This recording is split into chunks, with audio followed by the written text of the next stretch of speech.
मातंग, गारुडी आदी समाजांच्या कल्याणासाठी आरटी ठळक उद्दिष्टे अशी: विविध क्षेत्रामध्ये असलेल्या सामाजिक समतेचा अभ्यास करून मातंग समाजासाठी त्याचा उपयोग करणे, सामाजिक समतेत प्रतिक्रियेत मातंग समाजाला सामावून घेण्यासाठी विविध उपक्रमांचे आयोजन करणे, संस्थेचे समाज उन्नतीचे उद्दिष्ट साध्य करण्यासाठी याच पद्धतीने कार्यरत संस्थांचे सहकार्य घेणे, अशा संस्थांना प्रोत्साहन देणे, लोकगीते, लोकसंस्कृती, लोककला, संशोधन यांचे प्रशिक्षण, प्रचार, प्रसिद्धी देणे, परंपरागत व्यवसायांना चालना देणे, शिक्षण, उच्च शिक्षण, प्रशिक्षण, कौशल्य विकास, स्टार्टअप, रोजगार निर्मिती यावर भर देणे, समाजाचा आर्थिक, सामाजिक, शैक्षणिक, राजकीय, सांस्कृतिक विकास करण्यासाठी विविध उपक्रम राबविणे, संस्थेच्या उद्दिष्टाची अंमलबजावणी करण्यासाठी चर्चासत्र, संमेलने, परिसंवाद आदी उपक्रम राबविणे, प्रगतीच्या दृष्टीने विविध जाणीवांची निर्मिती समाजामध्ये करणे, आमच्या कल्याणासाठी स्वतंत्र शासकीय संस्था स्थापन करा ही मातंग, गारुडी आदी समाजांची मागणी अखेर पूर्ण झाली आहे.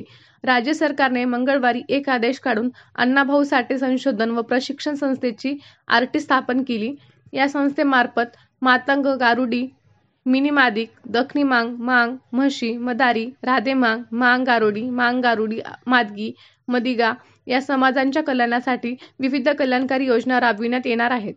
राज्यातील अनुसूचित जातींच्या कल्याणासाठी पुण्यात मुख्यालय असलेली डॉ. बाबासाहेब आंबेडकर संशोधन व प्रशिक्षण संस्था बार्टी आधीपासूनच कार्यरत आहे. मात्र मातंग आदी समाजाच्या कल्याणासाठी बार्टीच्या धर्तीवर आरटीची स्थापन करण्याची मागणी अनेक संघटनांनी बऱ्याच वर्षापासून लावून धरलेली होती. त्यासाठी अनेकदा आंदोलन झाली.